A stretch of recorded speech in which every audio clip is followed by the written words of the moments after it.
My name is Emily Crawford, and at 34, I never expected to be hiding in my car, watching my husband betray me in real time. The text from my new neighbor Grace came just 20 minutes ago, strangers in your house. Now, staring at my phone, I watched Thomas and my sister-in-law Rebecca methodically searching through my secret purchase, the dream home they never knew I bought. They're checking behind wall panels, emptying drawers, looking increasingly desperate. What could they possibly be searching for in a house I purchased just 3 days ago? A house that was supposed to be my surprise, my declaration of independence after years of their control. I know many of you are watching this right now wondering what you would do if you caught family members sneaking around your property. Before I continue this absolute nightmare of a story, drop a comment letting me know where you're watching from. Has anyone else experienced family betrayal like this?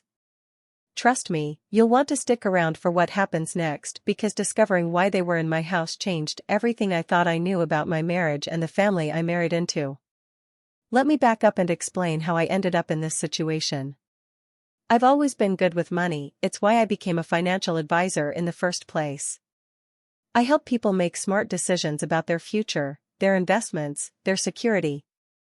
Ironic that my own financial situation became anything but secure after marrying into the Crawford family.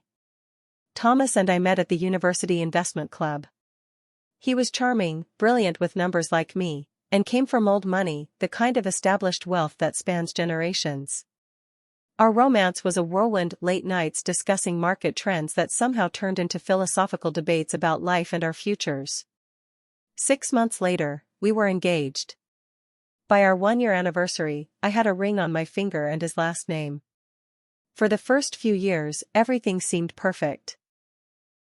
We bought a beautiful home in an upscale neighborhood, took extravagant vacations, and I was welcomed into the Crawford family business as a junior advisor. But gradually, things changed.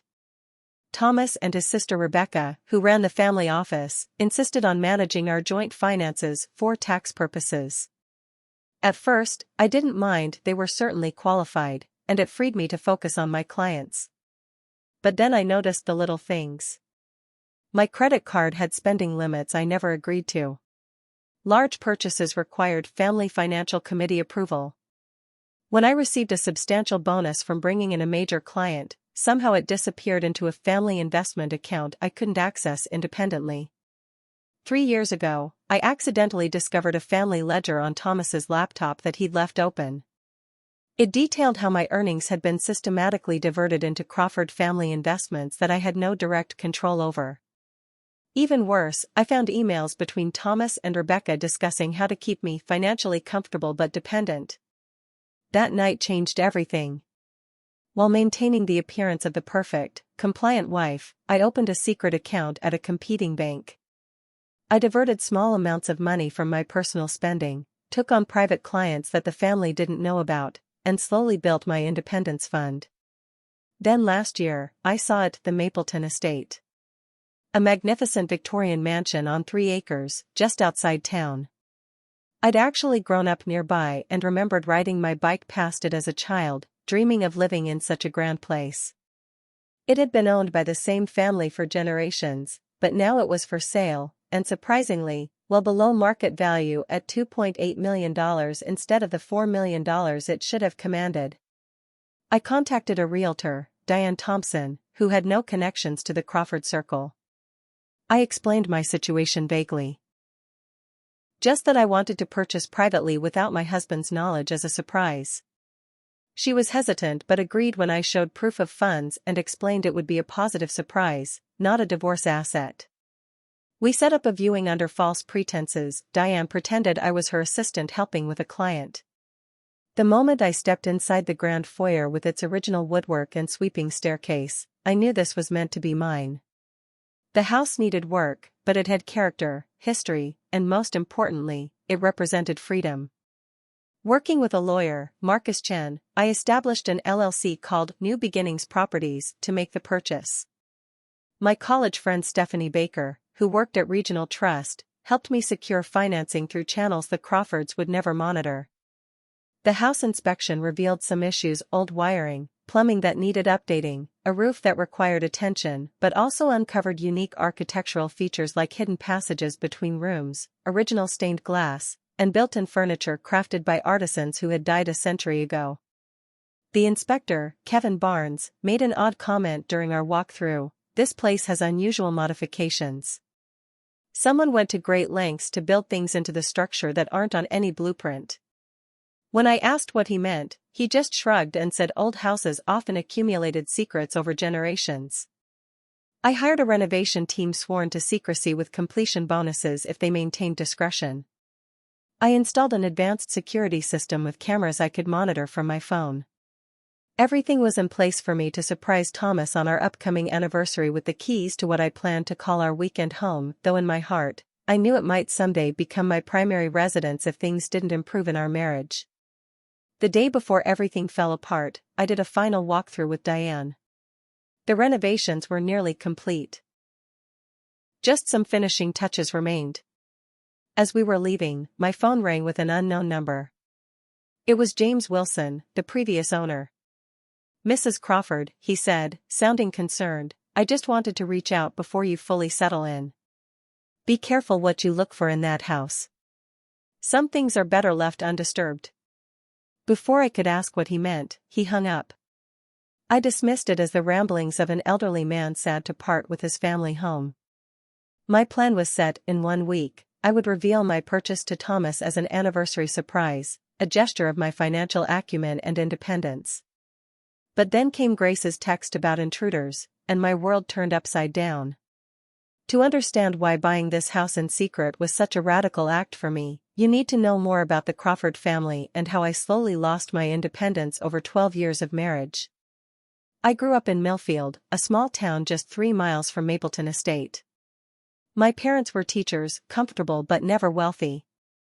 On Saturday bike rides, Dad and I would often stop to admire the grand Victorian mansion on the hill. "That's craftsmanship," he'd say, pointing out the gingerbread trim and tower room. "They don't build them like that anymore." Those memories made the house feel destined to be mine, a connection to my childhood and father who passed away 5 years ago. When I met Thomas at university, the difference in our backgrounds was stark but exciting. He drove a Mercedes his parents had given him as a graduation present. His apartment was filled with original artwork.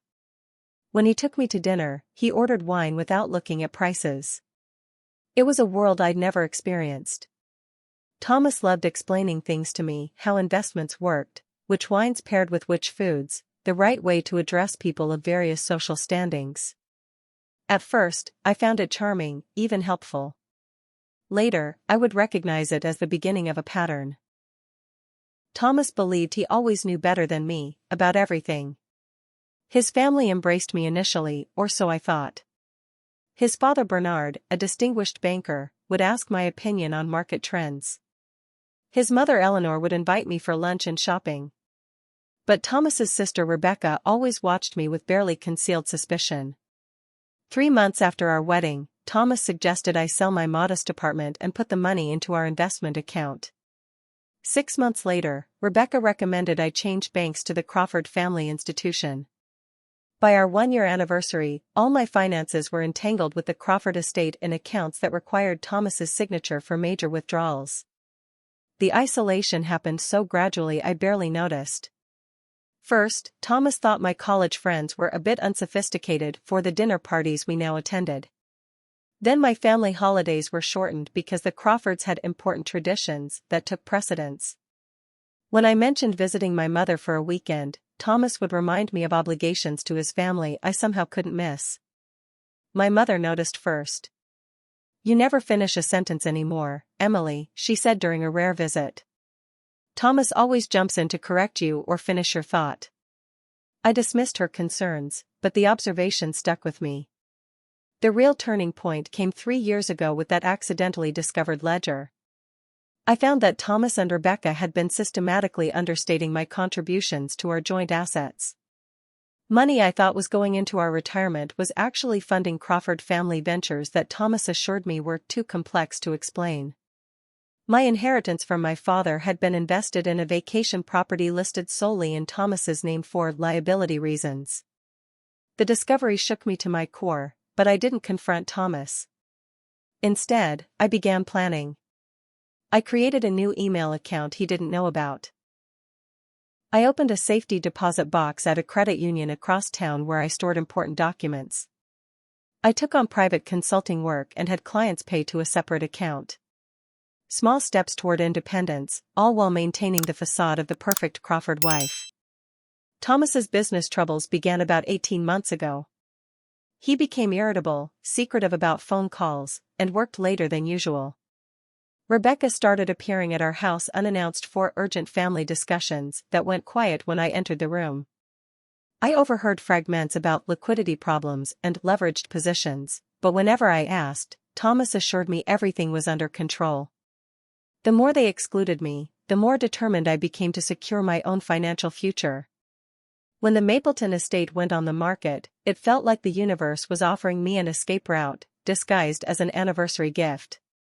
A place that could be truly mine, paid for with money I had earned and saved without Crawford oversight. What I never expected was that my secret purchase would uncover secrets far darker than financial manipulation, secrets that would make me question whether Thomas had ever loved me at all, or if I had just been a pawn in a generations-old family obsession. Buying a $2.8 million house in complete secrecy from your spouse isn't simple, especially when your spouse comes from a family that owns half the financial institutions in town. Every step required careful planning and discretion. After my initial viewing with Diane, I knew I had to move quickly. The seller, James Wilson, was eager to close, unusually eager for someone parting with a historic family property. Diane mentioned that 2 previous buyers had backed out at the last minute without explanation.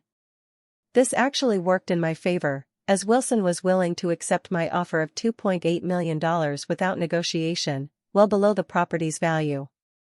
He just wants out, Diane confided. Between us, I think the place might have too many memories. His wife passed away there last year.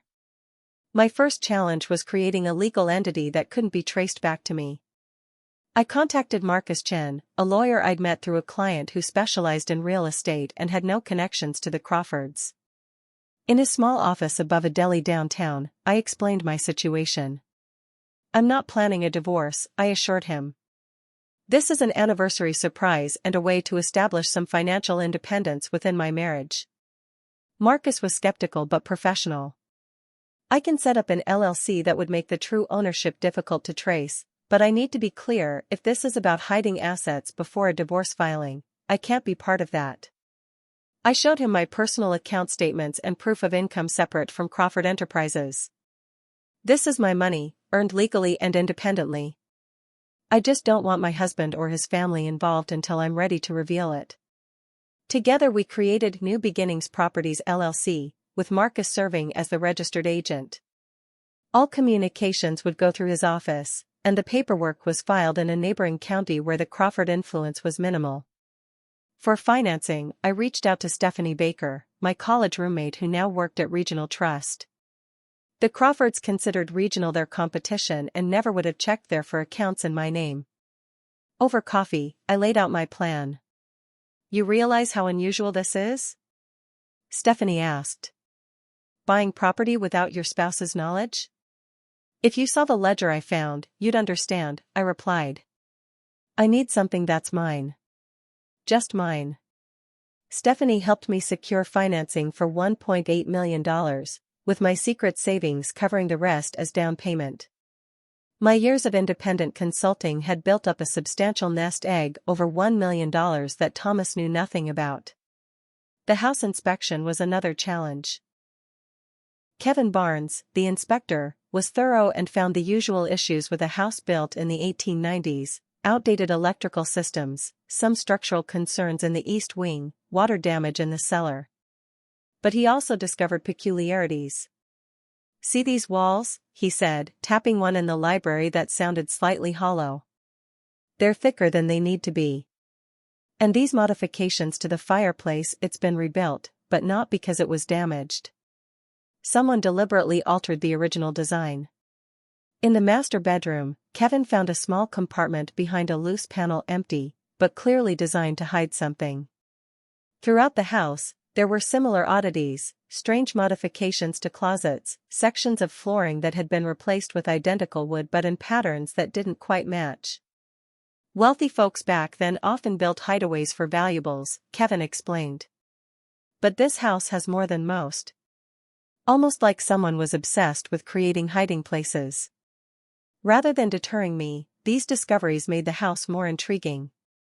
A home with secrets seemed fitting for my situation. I hired Crawford Construction, no relation to my husband's family, for the renovations.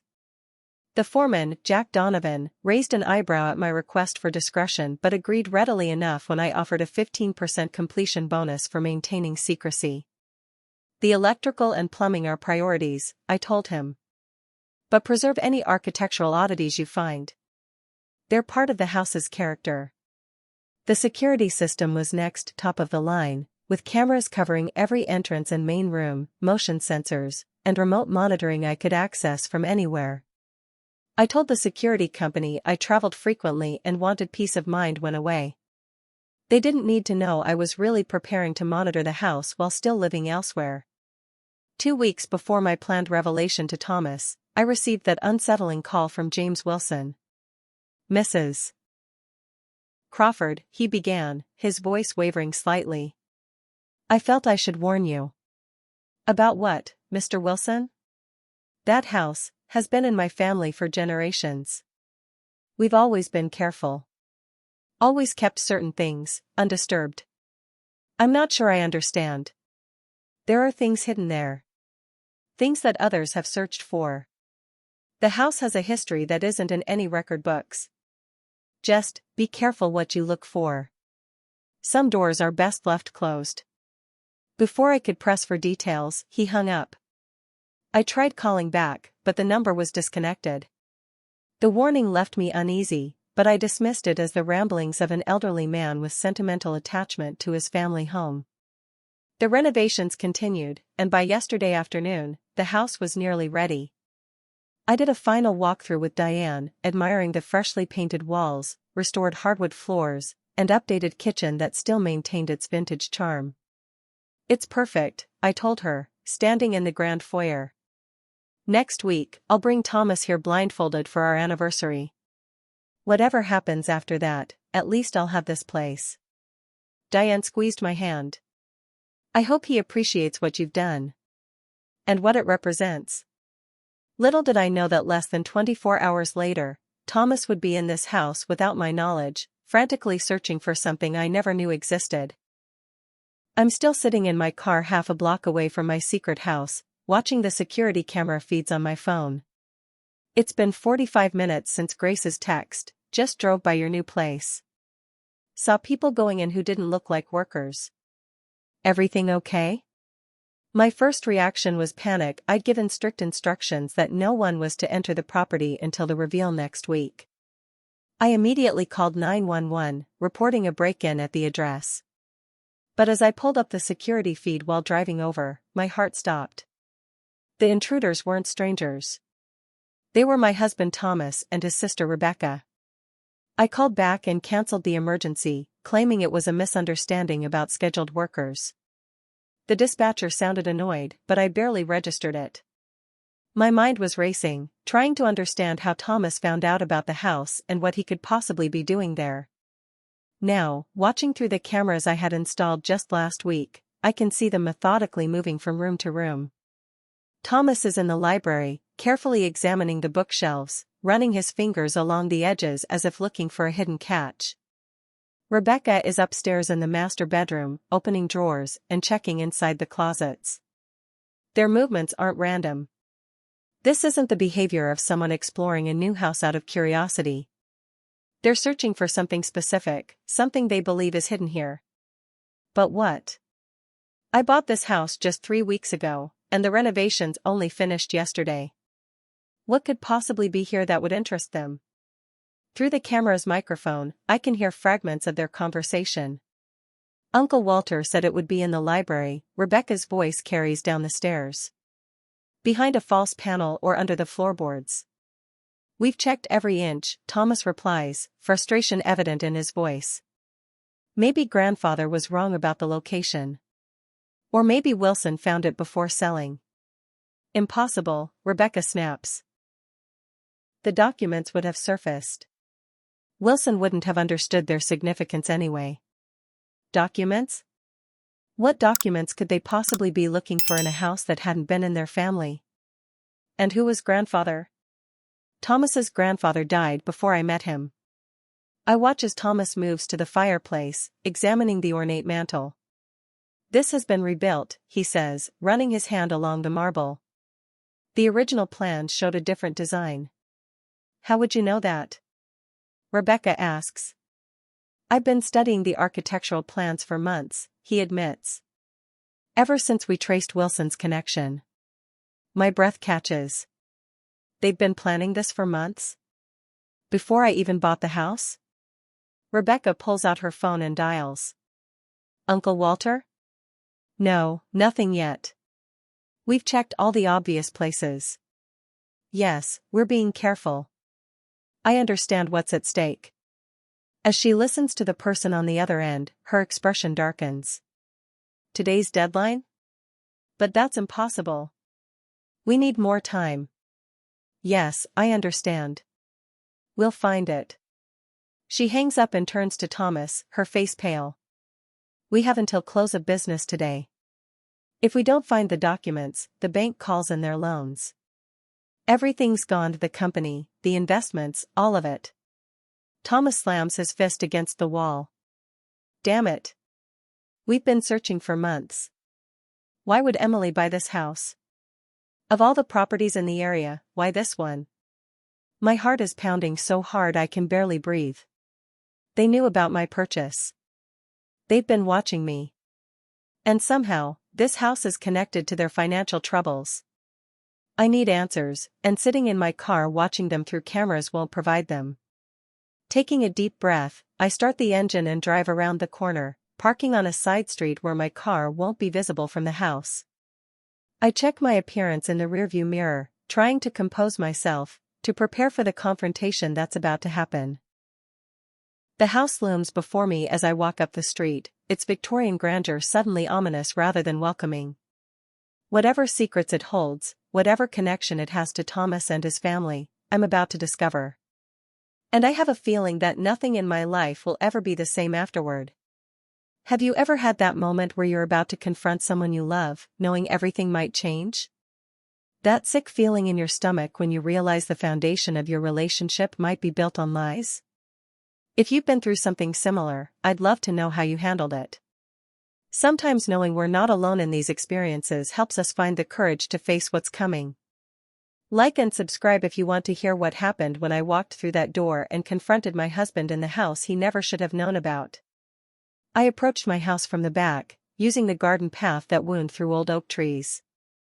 My key turned silently in the kitchen door, a door Thomas shouldn't have had access to. The renovation crew had installed new locks just days ago. Inside, I could hear Thomas and Rebecca still in the library.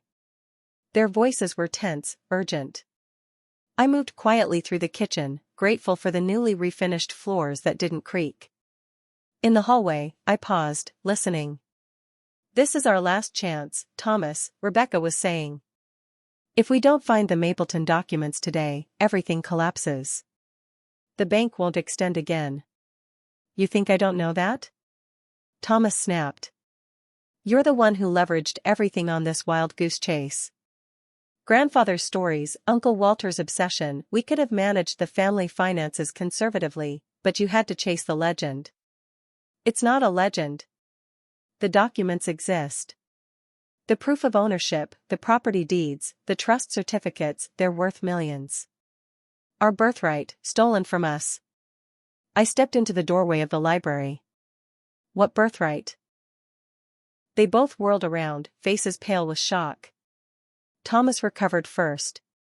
Emily, he said, voice strained for casualness.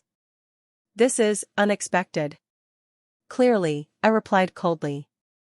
Since you're breaking into a house you shouldn't know exists. Rebecca's shock gave way to anger. How dare you hide this purchase from the family? All major acquisitions are supposed to be approved by the financial committee. I laughed bitterly. You mean the committee that's been stealing my earnings for years? The one that manages my money into accounts I can't access? Thomas stepped forward, hands raised placatingly. Emily, we can explain all of this.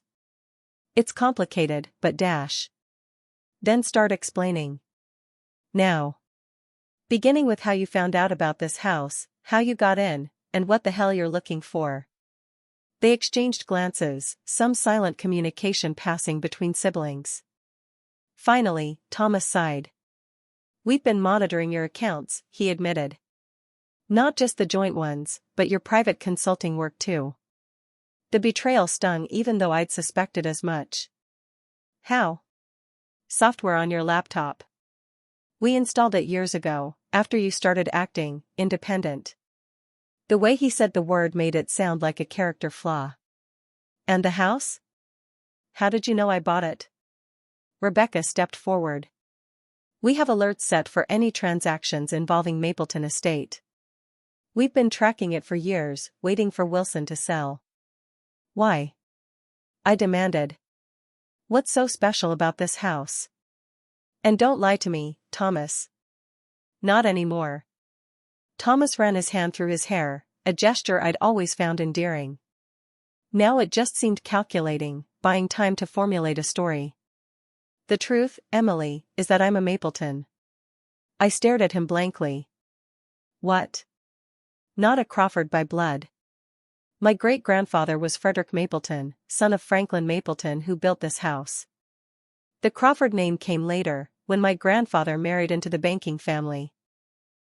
My mind raced, trying to process this. So this was your family's house? But you never mentioned any connection when I talked about admiring it as a child. Because it was taken from us, Rebecca interjected bitterly. Our great-grandfather was disinherited, cut out of the will after a family dispute. Everything went to his younger brother, whose descendants eventually sold to Wilson's family. But there were documents, proof of additional properties, investments, trusts that were rightfully ours. Hidden somewhere in this house. I looked between them, disbelieving. And you've been searching for these, what? Magical documents that will restore your fortune? For how long? It's been a family mission for generations, Thomas said quietly. When I met you, when you mentioned growing up near here, admiring this house, it seemed like fate. The implications hit me like a physical blow. You pursued me because of my connection to this house? Our entire relationship was strategic? No. Thomas moved toward me, but I backed away. It started that way, perhaps. But I fell in love with you, Emily. That was real. Was it? Or was I just your inside track, your way of staying close to the property until it came on the market again? My voice broke despite my efforts to stay composed. Rebecca didn't help by adding, we needed someone who could move in family circles but wouldn't recognize the Mapleton connection. Someone intelligent but manageable. Rebecca, stop, Thomas warned, but the damage was done. Manageable, I repeated. Is that why you systematically isolated me from my friends and family? Why you took control of my finances? To manage me? Thomas had the grace to look ashamed. Things got out of hand. The family pressure, the financial control, it's how we were raised. I never meant to hurt you. But you did. 4 years. I crossed my arms, holding myself together physically when emotionally I was shattering. And now you're desperate. Why? What's happening with the family finances that has you breaking into my house? Rebecca's composure cracked. I made investments. Significant ones. Based on the value of assets we expected to recover. She leveraged existing family holdings, Thomas clarified, anger evident. Against my advice. The market turned. Now we face margin calls that will wipe out the Crawford fortune unless we can prove additional collateral. The documents, I said, understanding dawning. You need these supposed hidden documents to save yourselves from bankruptcy. Not supposed, Rebecca insisted. Real. Our grandfather saw them before they were hidden. Property deeds, bearer bonds, stock certificates, millions in today's value. I looked around the library, seeing it with new eyes. The odd modifications the inspector had mentioned, the rebuilt fireplace, the slightly hollow-sounding walls. Not random renovations but deliberate hiding places. So what now? I asked. You expect me to help you search for your family treasure after learning our entire marriage was founded on manipulation? Thomas stepped forward, his face earnest in that way that had always made me believe him before. Emily, whatever mistakes I've made, we're still married. This affects your future too. If the family business collapses. No, I interrupted. It affects your future. I've been building my own safety net for years, ever since I found that ledger. The look of surprise on his face was almost satisfying. Did you really think I'd just accept being controlled forever? Rebecca glared at me. So you'll just let everything collapse? The business that employs hundreds of people? The Crawford name that gave you status and connections? I considered her words, not because I owed them anything, but because despite everything, I still felt something for Thomas. The man I thought I'd married, even if he'd never truly existed. Show me what you found so far, I said finally. If these documents exist, maybe I can help locate them. But not for you, Rebecca. And not even really for you, Thomas. For the truth. Because I want to know exactly what I married into. Thomas nodded gratefully, and began to explain what they knew about the house's secrets. But as he talked, I was already calculating my next move. Whether these documents existed or not, my relationship with Thomas would never be the same. And perhaps that was the most valuable discovery this house had given me, the truth I'd been denying for years. Thomas led me to the dining room where they had spread out old photographs, letters, and what looked like architectural drawings on the table. My dining room table, the antique mahogany piece I'd purchased just last week that they were treating as their personal research desk.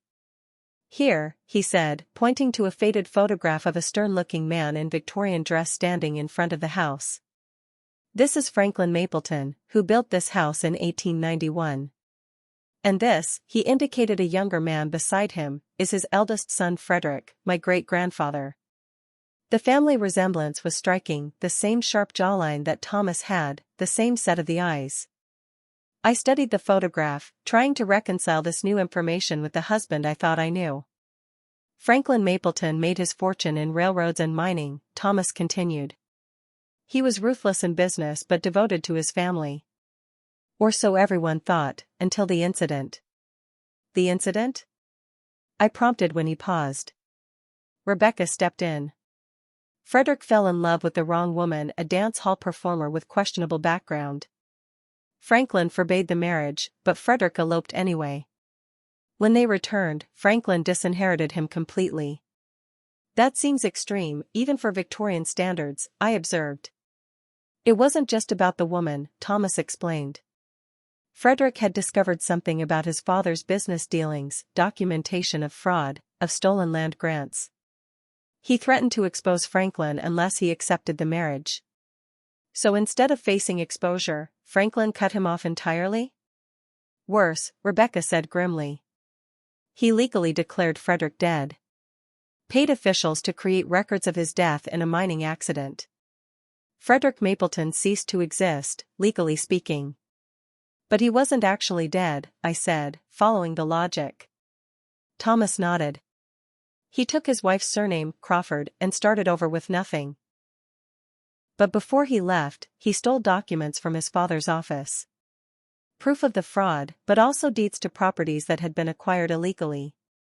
He hid them somewhere in this house, planning to retrieve them later when things cooled down. But he never got the chance, Rebecca continued. Franklin hired guards to watch the property. Frederick couldn't risk returning. He died in poverty 10 years later, telling his son, our grandfather Richard, about the hidden documents and making him promise to reclaim the family legacy someday. I examined the architectural plans on the table. And your grandfather tried? His whole life, Thomas confirmed. He managed to build a modest banking business, the foundation of what became Crawford Financial. But he was obsessed with recovering what had been stolen from his father. He compiled all this research, these plans showing modifications to the house over the years. He believed Franklin had hidden treasures of his own throughout the property, never suspecting Frederick had already hidden the most valuable items, the documents proving ownership of properties worth millions. Richard actually worked as a groundskeeper here for a summer in his youth, Rebecca added. He explored every inch he could access, but never found the main cache of documents. And this obsession passed down to you, I said, the pieces falling into place. So when you met me, Thomas had the decency to look ashamed. When you mentioned growing up nearby, admiring this house, it seemed like the universe was offering a connection I couldn't ignore. I pursued you more intensely because of it. You should have seen him researching you, Rebecca said with a cold smile. Checking if your family had any connections to the house, studying your financial background to see if you could eventually help purchase it. Rebecca, Thomas warned. She deserves the truth now, Thomas, his sister replied sharply. We're past the point of pretty lies. I felt sick. So our entire relationship started because of this connection, Thomas admitted. But Emily, what developed between us was real. I fell in love with your intelligence, your determination, your kindness. The Mapleton connection was just the initial spark. I wanted to believe him. Part of me still did. But doubt had taken root, and I wasn't sure it would ever completely disappear. And the financial control? I asked. Was that part of the grand plan too? Family tradition, Rebecca answered before Thomas could. Crawford finances have always been managed collectively. We didn't single you out. That doesn't make it right, I countered. No, Thomas agreed quietly. It doesn't. I turned back to the documents. So what happens if these papers actually exist and you find them? What exactly are you hoping for? Thomas straightened. The documents prove ownership of land in what is now downtown Portland, waterfront property in Seattle, and mining interests in Colorado. All assets that Franklin acquired fraudulently but that legally passed to Frederick as his heir. With those documents, we can prove ownership and reclaim properties worth tens of millions in today's market. And save the family from Rebecca's disastrous investments, I added pointedly. Rebecca flushed angrily but didn't deny it. There's something I don't understand, I said, looking between them. If your grandfather was so obsessed with finding these documents, why didn't he just buy the house himself once he'd established the bank? Surely he could have afforded it by then. Thomas and Rebecca exchanged glances. He tried, Thomas admitted. Multiple times. But the Wilson family always refused to sell. They had their own reasons for keeping the house, reasons we only discovered recently. What reasons? James Wilson's great-grandfather worked for Franklin Mapleton, Rebecca explained. After Franklin died, he purchased the house from the estate for a suspiciously low price. We believe he knew about Frederick's hidden documents and has been protecting them or searching for them himself all these years. Which explains why James Wilson called to warn me, I said, remembering his cryptic message. Be careful what you look for. He knew about the family feud, the hidden documents. He called you? Thomas asked sharply. When? Yesterday. After the final walkthrough with my realtor. I didn't mention Wilson's disconnected number, the feeling that he was trying to disappear. He seemed anxious, said the house had secrets best left undisturbed. Rebecca scoffed. Of course he'd say that. The Wilsons have been denying the existence of those documents for generations while keeping the house out of Crawford hands. A new thought occurred to me. If the Wilsons were so determined to keep the house, why did James suddenly sell? And for below market value? That's what we can't figure out, Thomas admitted. The timing is suspicious. We'd finally traced the connection between Wilson and Mapleton. We're preparing a legal challenge to his ownership based on fraud in the original sale from Franklin's estate. Then suddenly he puts it on the market at a bargain price. Almost like he wanted someone specific to buy it, I mused. Someone not connected to the Crawfords. And then you appeared, Rebecca said bitterly. The perfect buyer from his perspective. No obvious Crawford connection, sufficient financial resources, and a sentimental attachment to the property. I stared at her, a cold realization dawning. You think he sold it to me deliberately? That he somehow engineered the whole thing? Thomas shook his head. We don't know. But it's strange that of all the potential buyers, you're the one who ended up with the property. You, the wife of Frederick Mapleton's great-grandson. I looked around the room, at the house I'd purchased thinking it represented my independence. Now it felt like I'd been manipulated yet again, not just by Thomas and his family, but possibly by James Wilson too. Was anything in my life truly my own choice? If these documents do exist, I said slowly, have you considered that maybe they should stay hidden? That exposing century-old fraud might not be worth destroying lives in the present? It's not about the fraud anymore, Thomas replied. It's about survival. Rebecca leveraged nearly everything on high-risk investments. Without additional assets to show the bank by close of business today, the Crawford financial empire collapses. Hundreds of employees lose their jobs. Our family name becomes synonymous with failure. And that's my problem because despite everything, you're still my wife, Thomas said quietly. And I'm asking for your help. Just this once. Then, whatever you decide about our future, I'll accept it.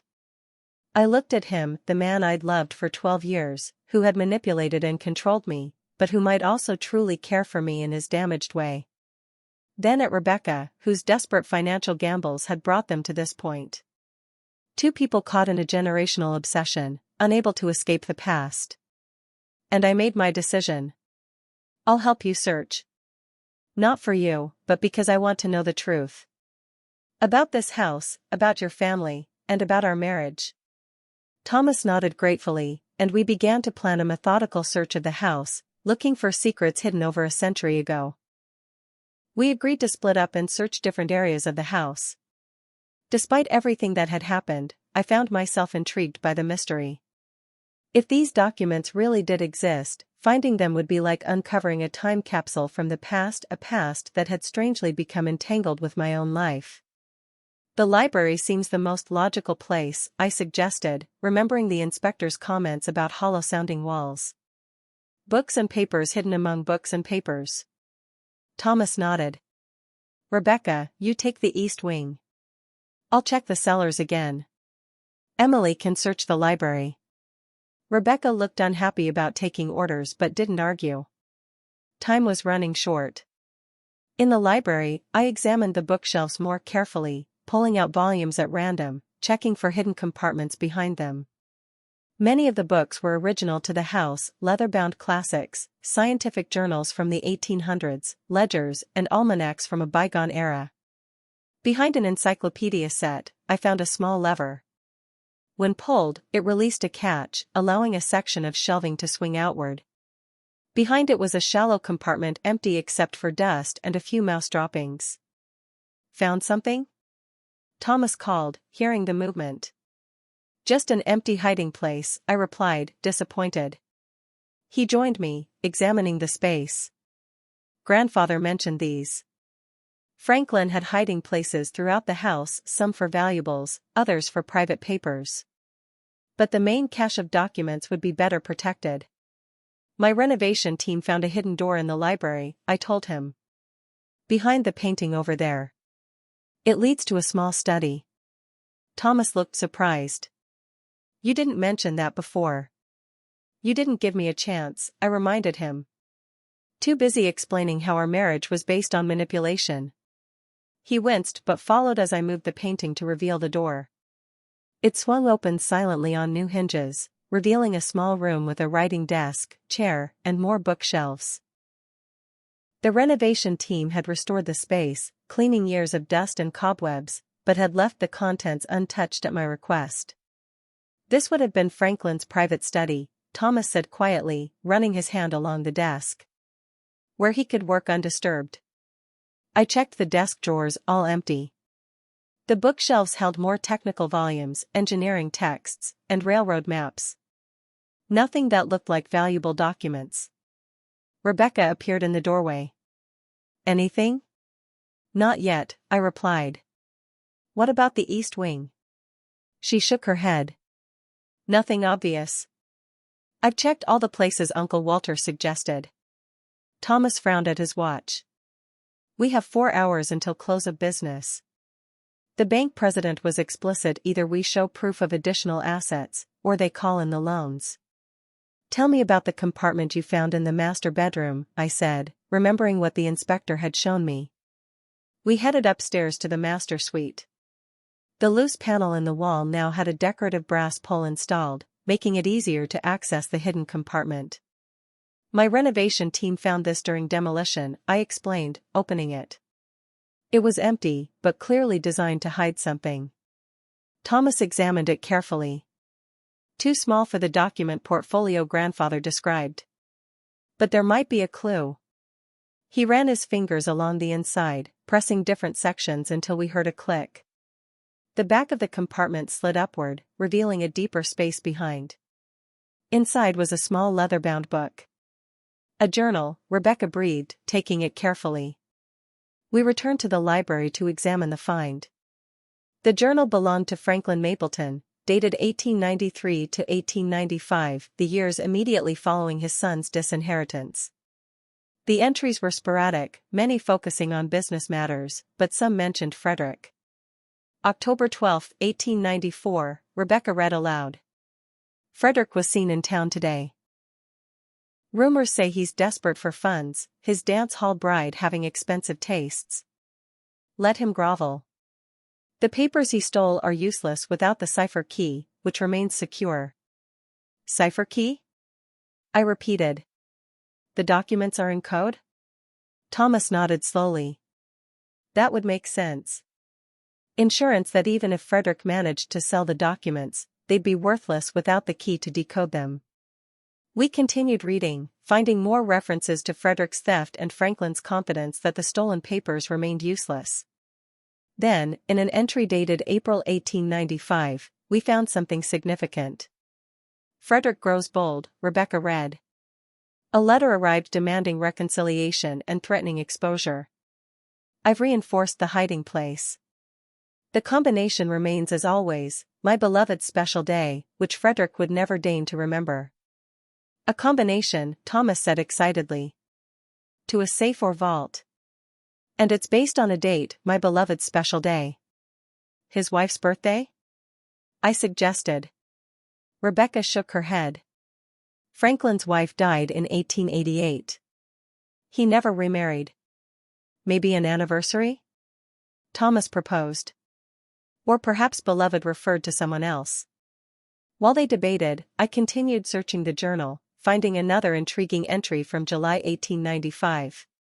The modifications to the library fireplace are complete. Master craftsman Chen has outdone himself. The mechanism is invisible to the eye yet responds to the lightest touch in the correct sequence. My treasures rest secure behind stone and fire. The fireplace, I said, looking up. The inspector mentioned it had been modified. And your grandfather's notes showed it didn't match the original plans. We hurried to examine the fireplace more closely.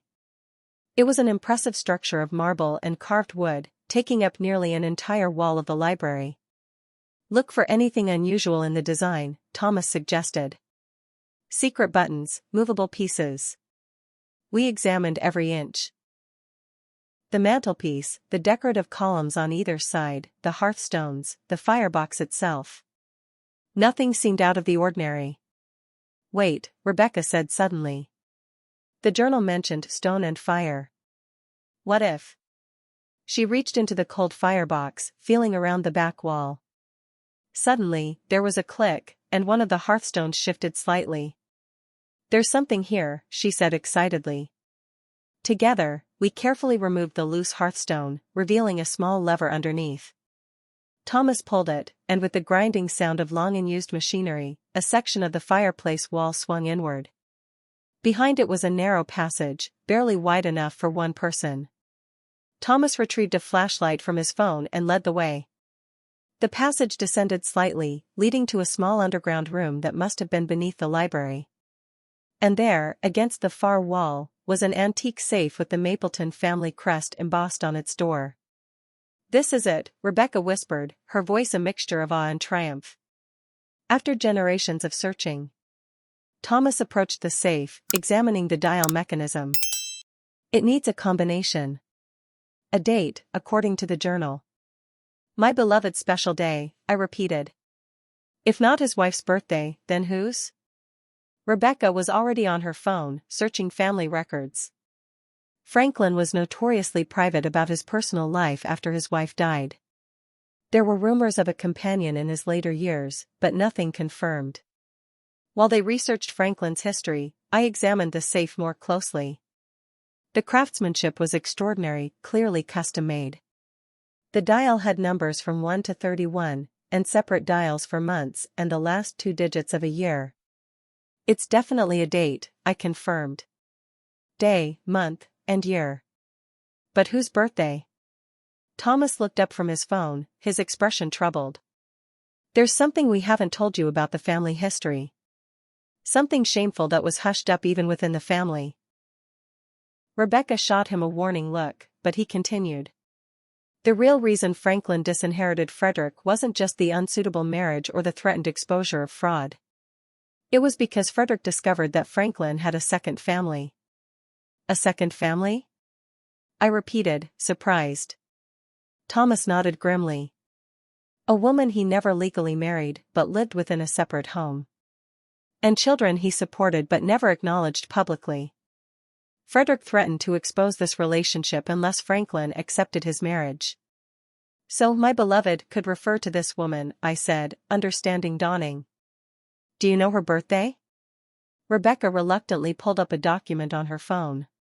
According to family records, her name was Elizabeth Chen. Possibly related to the master craftsman Chen mentioned in the journal. "And her birthday?" I prompted. "May 18, 1860, Rebecca said. "But this is private family history that shouldn't dash." "May 18, 1860, I repeated, turning to the safe. I rotated the first dial to 18, the second to 5, and the third to 60. Nothing happened. "Maybe it's formatted differently," Thomas suggested. "Try day month year as separate numbers, 1851-1860. I tried that combination. Still nothing. "Wait," I said, thinking. The journal entry said "my beloved special day," which Frederick would never deign to remember. If he's referring to Elizabeth Chen, what special day would that be, beyond her birthday? "Their anniversary?" Thomas suggested. "Or perhaps the birthday of their first child?" As they debated, I remembered something from my earlier reading of the journal, a seemingly insignificant entry where Franklin mentioned visiting E on our special day and bringing yellow roses, as always on the day we first met. "The day they met," I said aloud. That would be meaningful to Franklin but not something Frederick would know or care about. But what was that date? I flipped through the journal again, looking for clues. In an entry from April, Franklin mentioned an upcoming anniversary of first meetings. "April 22nd, I read. He doesn't mention the year, but if it's when they first met, it would have been before 1860. "Try April 22nd, 1858, Thomas suggested. Elizabeth would have been 18 then, a plausible age for their first meeting. I dialed in the combination, April 22nd, 58. With a soft click, the safe's mechanism released, and the heavy door swung open. Inside, we found a leather portfolio, its contents undisturbed for over a century. Thomas reached for it with trembling hands, but Rebecca pushed past him. "The family's salvation," she said, clutching the portfolio. "Finally." But as she opened it, her triumphant expression faded, replaced by confusion and then dawning horror. "This can't be right," she whispered, spreading the documents on the floor. "This isn't possible." Thomas knelt beside her, examining the yellowed papers. His face went pale. "What is it?" I asked, moving closer. "Are these the property deeds you were looking for?" "Yes," Thomas said, his voice hollow. And no. They're deeds, certificates, legal documents, but not what we expected to find. What do you mean? I asked, picking up one of the documents. It appeared to be a legal letter dated 1890. They're proof, Thomas said quietly. Proof that we're not Mapletons at all. The three of us sat on the floor of the hidden chamber, papers spread around us, reading by the light of our phone flashlights. With each document we examined, the truth became clearer and more devastating for Thomas and Rebecca. This can't be right, Rebecca kept saying, shuffling through the papers frantically. There must be some mistake. But there was no mistake. The documents told a clear story, one that contradicted everything the Crawford family had believed for generations. The first document was a letter from a law firm to Franklin Mapleton, discussing the employment of one Edward Crawford as family attorney. Edward, Thomas and Rebecca's great-grandfather, was not Frederick Mapleton at all, but a lawyer hired to manage the family's legal affairs. Another document was a signed confession from Edward himself, dated 1896, admitting to embezzlement from the Mapleton Estate after Franklin's death. He had stolen funds, falsified documents, and fled to another state where he established himself as a banker using the stolen money. Most damning of all was a letter from Edward to his son Richard, revealing the elaborate fiction he had created. My son, the story I have told you about our illustrious ancestry is, I regret to inform you, a fabrication. We are not Mapletons by blood. I was merely employed by Franklin Mapleton as his attorney. After his death, I took advantage of the confusion surrounding his estate to appropriate funds and documents. The tale of disinheritance was created to explain our rightful claim to the Mapleton fortune, should anyone ever connect us to the family. In truth, we have no such claim. Build your life on honest work, not the false foundation I have given you. Thomas read this letter twice, his face ashen. All these years, generations of our family obsessed with reclaiming a birthright that never existed. Rebecca was still in denial. This could be a forgery. A trick by Franklin to discredit any future claims. Rebecca, Thomas said gently. It's over. Edward Crawford wasn't Frederick Mapleton. He was just a lawyer who stole from the estate and invented a story to justify his wealth to his family. Then who was Frederick? I asked. The real son who was disinherited? Thomas shuffled through more papers until he found a newspaper clipping from 1892 reporting the death of Frederick Mapleton in San Francisco. According to the article, he had reconciled with his father shortly before Franklin's death and had been reinstated in the will. So Frederick was real, I observed. He really was disinherited for marrying against his father's wishes. But he wasn't our great-grandfather, Thomas said quietly. Edward Crawford simply borrowed his identity to create a claim to the Mapleton fortune. Rebecca stood up suddenly, pacing the small space. This doesn't change anything. We still need assets to show the bank today. These documents, whatever story they tell, must be worth something. Worth something? Thomas looked up at her incredulously. Rebecca, they're proof that our entire family history is a lie. That our great-grandfather was a thief, not a disinherited son. How exactly do you plan to leverage that with the bank? While they argued, I continued examining the documents. Among them was a deed to the Mapleton Estate itself, along with a letter from Franklin to Frederick expressing hope for their reconciliation and confirming that the property would pass to him upon Franklin's death. If Frederick was reinstated in the will, I said slowly, and these are the original documents proving ownership of the estate, then who did Edward Crawford sell the house to after stealing from the estate? Where did the Wilson family come in?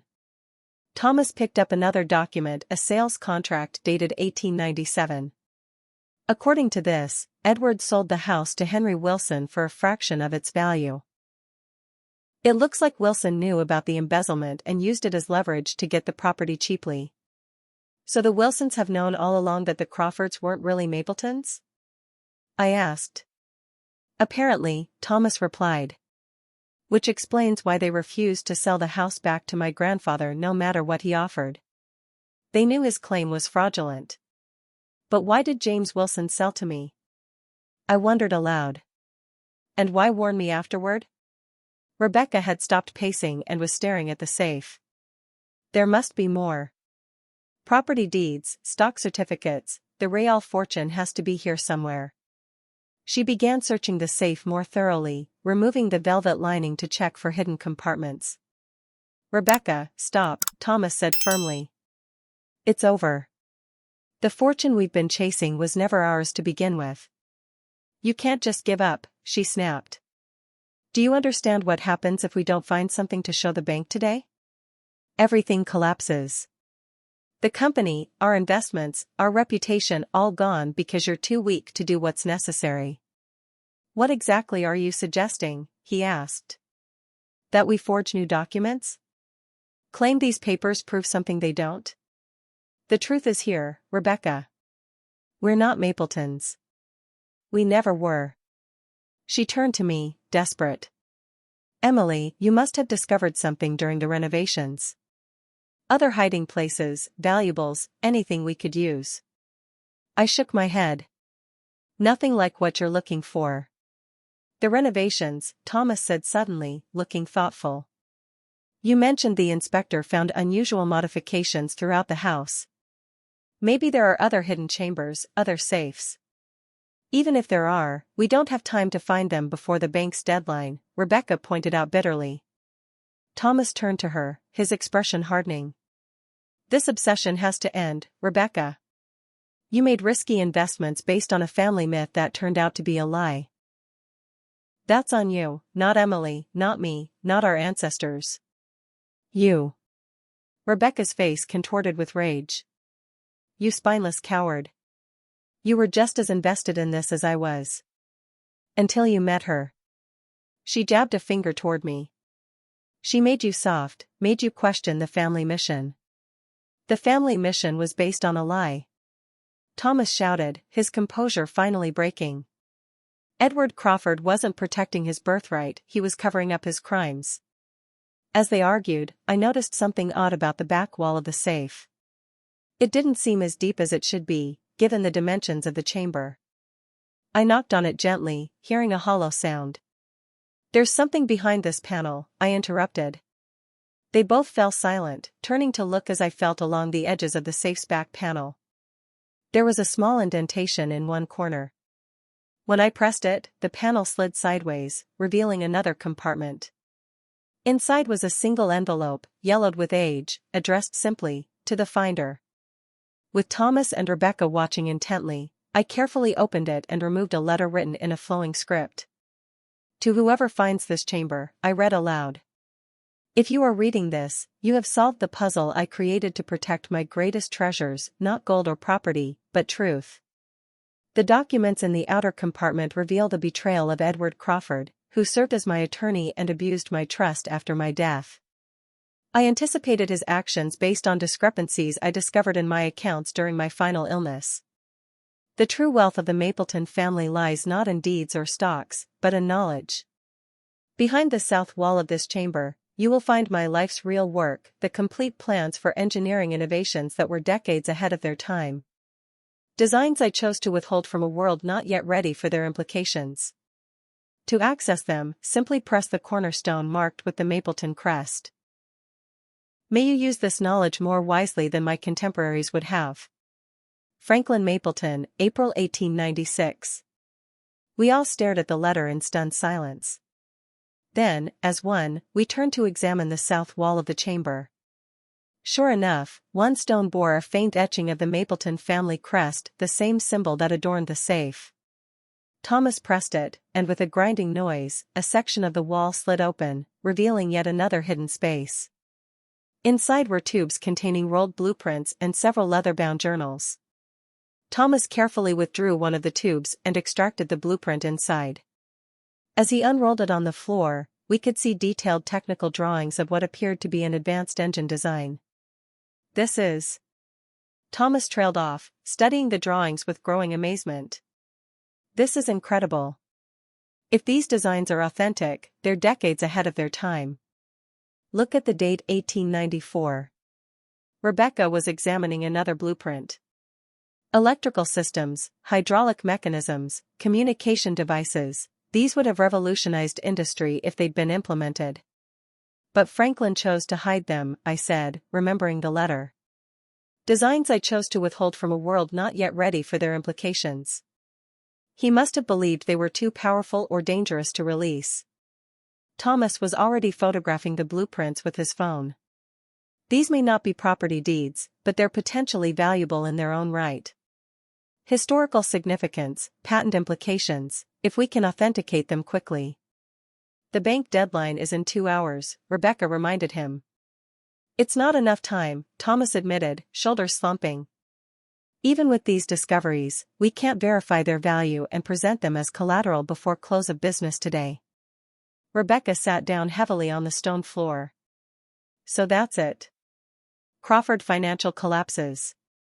Our family legacy ends in bankruptcy and scandal. The legacy was built on fraud anyway, Thomas pointed out quietly. Maybe it's fitting that it ends this way. I watched them both, these people who had controlled and manipulated me for years, now facing the collapse of everything they believed in. I should have felt vindicated, even pleased. Instead, I felt strangely empty. The truth had been revealed, but what did it mean for my future? Thomas, I said finally. If Crawford Financial fails, what happens to our personal assets? Our home, our savings? He looked up wearily. Most of it is entangled with family holdings. The house will go, certainly. Investments will be liquidated to pay creditors. We might salvage something from the wreckage, but not much. And the Mapleton Estate? I asked. This house? That's yours, he acknowledged. Purchased through your LLC with your own funds. It's the one asset completely separated from Crawford Holdings. I nodded slowly, an idea forming. So regardless of what happens with the bank today, I still own this house and everything in it, including these newly discovered documents and blueprints. Yes, Thomas agreed. Whatever value they may have belongs to you now. I looked at the two of them, Thomas accepting defeat with quiet dignity, Rebecca seething with resentment and fear. Despite everything, I felt a twinge of sympathy. They were products of a family built on lies, raised to believe in a mission that had no foundation in truth. Let's go back upstairs, I suggested. We need to talk about what happens next. We returned to the library, carrying the portfolio of documents and a selection of Franklin's blueprints. The afternoon sun slanted through the tall windows, illuminating dust motes in golden beams. It felt surreal to be sitting in this beautiful room discussing the collapse of a family empire built on fraud. I should call Uncle Walter, Rebecca said dully. Let him know it's over. Thomas nodded. I'll contact our lawyer, start the process for an orderly bankruptcy rather than waiting for the bank to force the issue. Wait, I said. Before you do anything irreversible, I want to make a proposal. They both looked at me with varying degrees of hope and suspicion. I own this house free and clear, I began. And everything we found today legally belongs to me as the property owner. That includes Franklin Mapleton's engineering blueprints, which potentially have significant historical and intellectual property value. What are you suggesting? Thomas asked cautiously. I'm willing to use the house and its contents as collateral for a loan to Crawford Financial. Enough to satisfy the bank and prevent immediate collapse. Rebecca's eyes narrowed. Why would you do that?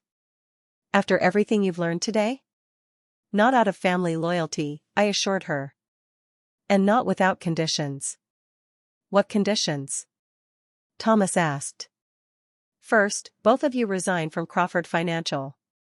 New leadership, complete restructuring. Second, full transparency about all financial dealings going forward. Third, I receive controlling interest in the company in exchange for the bailout. Rebecca laughed bitterly. You want to take over? I want to save hundreds of jobs and preserve what can be salvaged, I corrected. The Crawford name may be built on a lie, but the company itself employs real people who don't deserve to lose their livelihoods because of your family's obsession and your financial mismanagement. Thomas was studying me with a new expression, something like respect. You've thought this through. I'm a financial advisor, I reminded him. It's what I do. The bank won't accept a house and some old blueprints as adequate collateral, Rebecca objected. Not for the amount we need. They might, I countered, if the blueprints are authenticated by an expert in historical technology who can testify to their potential value. I have a client who's a professor of engineering history at the university. One phone call from me, and he'll be here within the hour. Thomas exchanged glances with Rebecca. It could work. At least as a temporary measure until we can arrange more traditional financing. I have one more condition, I added, looking directly at Thomas. Complete honesty between us from this point forward. About everything. He held my gaze. You mean our marriage? I mean our future, whatever form that takes. I wasn't ready to make any decisions about our relationship yet. The betrayal was too fresh, the wounds too raw. But neither was I prepared to throw away 12 years without at least exploring whether anything real remained beneath the manipulation. I accept your conditions, Thomas said quietly. All of them. Rebecca looked like she wanted to object but finally nodded grudgingly. Fine. It's not like we have many options. I made the call to Professor Harrington, explaining that I needed urgent authentication of historically significant engineering documents. He agreed to come immediately. While waiting, Thomas called the bank president, requesting an emergency meeting and extension until tomorrow morning. The discovery of previously unknown historical assets in the recently acquired Mapleton Estate had created a situation requiring expert valuation. After some negotiation, the bank agreed to a 24-hour extension. It wasn't much, but it gave us breathing room. Professor Harrington arrived within the hour, greeting me warmly before turning his attention to the blueprints with growing excitement. These are extraordinary, he declared, examining them through a magnifying glass. If authentic and based on the paper, ink, and drafting style, I believe these represent engineering concepts decades ahead of their time. Early designs for hydroelectric power systems, advanced combustion engines, even primitive computing mechanisms. Where did you find these? Hidden in the house, I explained, not elaborating on the secret chamber. Can you provide a preliminary valuation for insurance purposes? He looked thoughtful. The historical value alone is significant. Museums would certainly be interested. Then there's the intellectual property angle. Some of these designs might still have patent implications for modern adaptations. Without a more thorough examination, I'd estimate their value in the mid-seven figures, possibly higher. That assessment, combined with the house itself and my personal financial statements, was enough to satisfy the bank temporarily. By the following afternoon, we had negotiated a restructuring agreement that kept Crawford Financial afloat, albeit with significantly changed leadership and ownership. As promised, Thomas and Rebecca resigned from their positions.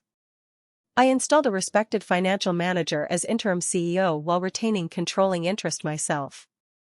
The company would survive, though in a much leaner form after selling off non-essential assets to reduce debt. Throughout these frantic few days of negotiation and restructuring, Thomas and I barely had time to discuss our personal situation. It wasn't until a week later, with the immediate business crisis stabilized, that we finally sat down in the Mapleton Estate library to talk about us. I owe you an apology, Thomas began. Many apologies, actually. For the deception, the control, the manipulation. I convinced myself it was normal, just how things were done in my family. But that doesn't excuse it. No, it doesn't, I agreed. But I understand how it happened. Generations of family mythology, the pressure to reclaim a birthright that never existed, you were raised on these lies. I should have questioned them, he said. Should have seen what the obsession was doing to my own marriage. I nodded, acknowledging the truth of this. The question now is whether there's anything worth salvaging. Thomas looked at me steadily. I believe there is. Despite how our relationship began, what grew between us was real, at least for me. I fell in love with you, Emily. That wasn't part of the family mission.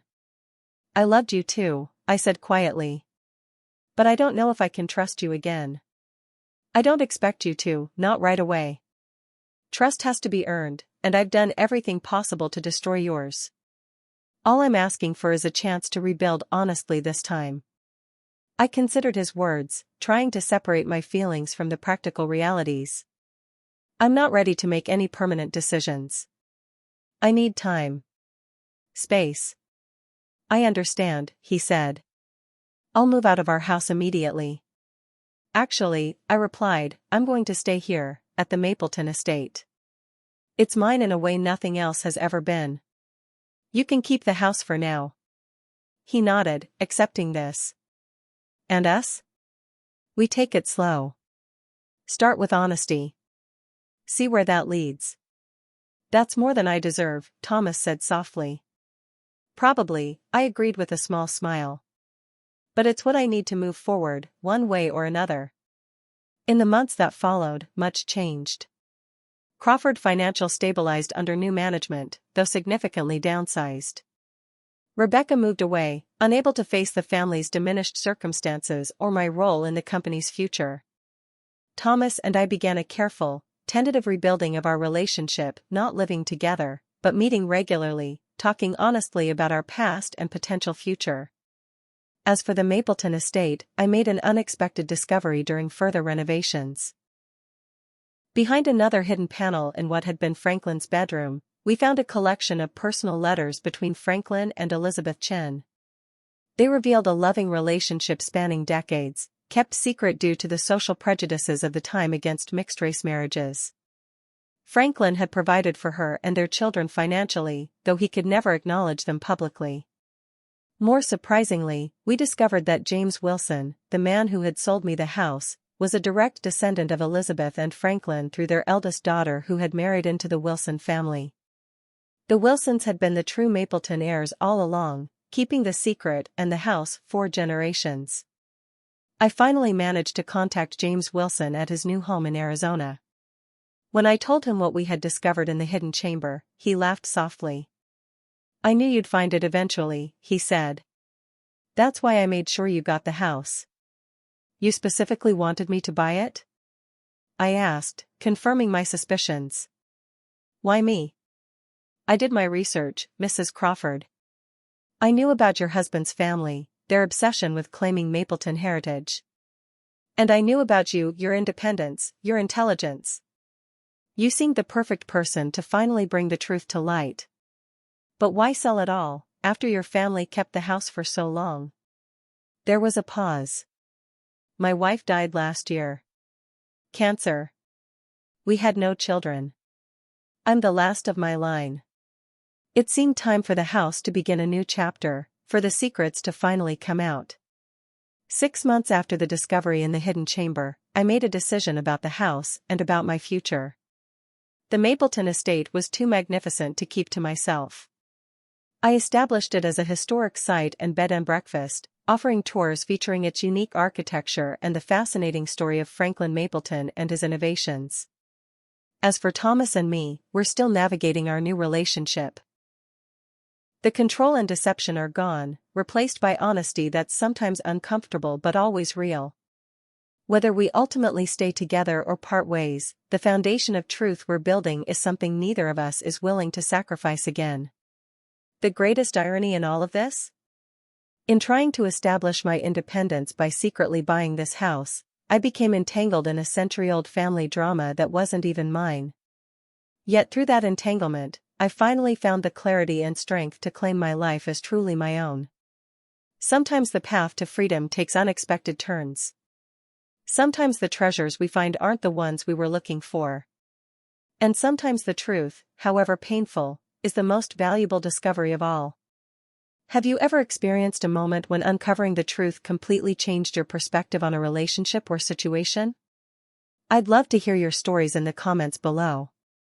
This journey taught me that sometimes what seems like an ending can actually be a beginning, a chance to rebuild on a foundation of honesty rather than deception. If this story resonated with you, please like and subscribe to hear more real-life experiences and the lessons they've taught me. And share with someone who might need to be reminded that it's never too late to discover the truth and change your path. Thank you for joining me on this incredible journey. I'm grateful for each of you who takes the time to listen and connect.